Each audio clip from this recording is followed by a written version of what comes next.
Surgical cases होते हैं। तो पोस्ट सर्जिकल केसेस चाहे तो जनरल सर्जिकल केसेस हो या गायनी का केसेस हो, जो एम्स एंड ऑब्जेक्टिव होता है करीब करीब वही होता है, और वही कंडीशन के अनुसार हम लोगों को फिजियोथेरेपी करना चाहिए। चाहे जैसे मान लीजिए कोई लंग्स का या हार्ट का ऑपरेशन करना हो या और भी कोई भी ऑपरेशन करना हो, जनरल ऑपरेशन ऑलमोस्ट सिमिलर है। लेकिन इसमें थोड़ा सा अंतर ये है कि चूंकि पेल्विक एरिया है तो लोग इसको प्रोनाउंस नहीं करने देते हैं और ओपनली थोड़ा सा दिक्कत होता है करने में। इसीलिए थोड़ा प्रिकॉशनरी करके और मोटिवेट करके पेशेंट को आपको कराना पड़ेगा। तो हम लोग का मेन एम यही है कि to maintain the range of motion and muscle power in part of the affected of the disease और to increase the mobility around the bed. हम लोग उसको बेड पे बोलेंगे कि भाई टर्निंग करो, मूवमेंट रहना चाहिए, हैंड्स, लोअर लिम्ब या जो स्पाइन का एरिया उसमें मूवमेंट कंप्लीट होते रहना चाहिए। To teach post operative exercises especially pelvic floor exercises. देखो तुम लोग को मैं एक बार बोला था शुरू में ही कि जो पेल्विक फ्लोर की एक्सरसाइजेज है ये कभी भी कहीं भी चाहे प्री कंडीशन हो, जैसे किसी को ऑपरेशन का केस हो ना, उसको उससे पहले भी करवा सकते हो। प्रिपरेशन में भी, प्रिपरेटरी स्टेज में भी कर सकते हैं, आप पोस्ट ऑपरेटिव केस में भी कर सकते हैं।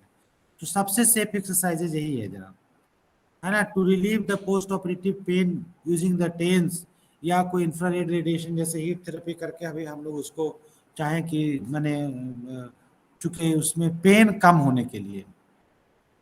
उसके बाद रेस्पिरेटरी फंक्शन अच्छा करने के लिए ब्रीदिंग एक्सरसाइजेज कराओ, है ना। तो पोस्ट ऑपरेटिव कॉम्प्लिकेशन नहीं हो तो डीप वेन थ्रोम्बोसिस का एक्सरसाइजेज कराओ, जो लोअर लिम्ब का एक्सरसाइजेज कराते हैं। To assist in overcoming the effect of anaesthesia, जो एनेस्थीसिया लगा है उसको भी करने के लिए जो तुम लोग करते हो, जो भी पोस्ट मैंने चाहे तो आईसीयू से हटाते समय जो जो एक्सरसाइजेज कराना होता है वही सब एक्सरसाइजेज कराना है, बेसिकली यही बात है। To restore the abdominal and pelvic muscle tone, क्योंकि उस समय मसल वीक भी हो जाता है और मसल का टोन या तो घट बढ़ सकता है। अगर माने सडन अगर किसी को पेन कस के हो रहा है तो हो सकता है कि उसमें स्पाज्म बना हो। सो इसको भी हम लोग को करना है, उसको रिस्टोर करना है टोन को। प्रोमोट हीलिंग ऑफ वुंड, अब जो भी जैसे मान ली एपिसियोटोमी ही एक ऑपरेशन है या जो सिजेरियन सेक्शन करते हैं ना, यस सर, तो उसमें भी अगर वुंड बन गया है तो वुंड को जल्दी हीलिंग करने के लिए तो अब हमारे पास है ही बहुत सारा, आजकल जैसे लेजर भी बहुत अच्छा काम करता है उसमें, ठीक है ना। तो you can apply laser also. और उसमें क्या होता है कि जो हीलिंग 48 घंटे में होना होता है, जो इसको सिर्फ 12 घंटा 14 घंटा में करा देता है complete. So different kind of laser activities that stimulate the ribosomes of the cells, और उससे फिर सेल डिवीजन बढ़ा देता है। तो कहने का मतलब क्या होता है कि जो हम लोग जो है अब लेजर का भी काफी अच्छा यूज कर सकते हैं to mobilise the patient and restore the activities of daily life. और जो डेली का रूटीन है वो हम लोग कर सकते हैं। तो ये बेसिक कॉम्प्लिकेशन या पोस्ट सर्जिकल केसेस में ये सब भी काम करना, हम पहले भी बताए थे ये सब चीजें, लेकिन कुछ चीजें छूट गई है ना। उसके बाद जैसे दिन बढ़ता जाता है तो हम लोग उसके एक्सरसाइजेस का फ्रीक्वेंसी बढ़ा सकते हैं और एक्सरसाइजेस का अमाउंट भी बढ़ा सकते हैं और kind of exercises, type of exercises भी बढ़ा सकते हैं। जैसे to start the exercises by lying with the back or your head on a pillow, knee bent and shoulder width apart, feet flat on the bed।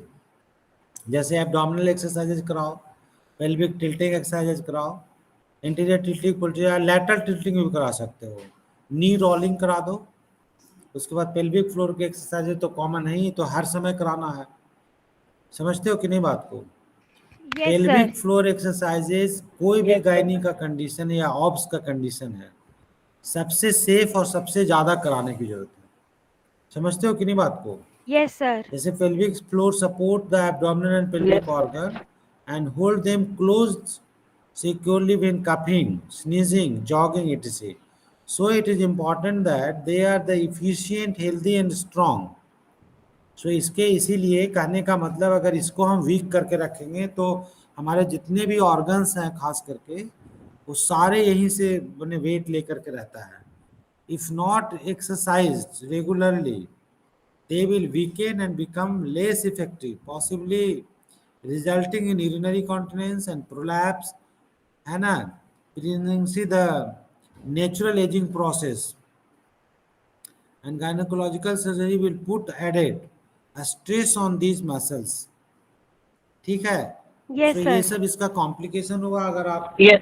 ये exercises तो हर समय जरूरत है, चाहे प्री नेटल हो, पोस्ट नेटल हो, during natal हो, या मान लिया कोई भी गायनेकोलॉजिकल कंडीशन हो, पोस्ट सर्जिकल कंडीशन हो, या मान लीजिए कि बेबी का केयर का समय हो, हर समय आप इसको तो भूलिए नहीं। समझ गया कि नहीं बात को? Yes, next sir. स्लाइड करो। Yes. Yes.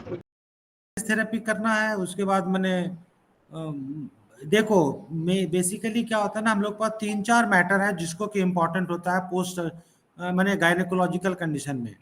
एक तो होता है मसल का स्ट्रेंथनिंग करना है, ग्रेडेड एक्सरसाइजेस करानी होती है, धीरे धीरे करके बढ़ाना होता है, एक तो इम्पोर्टेंट ही है ही।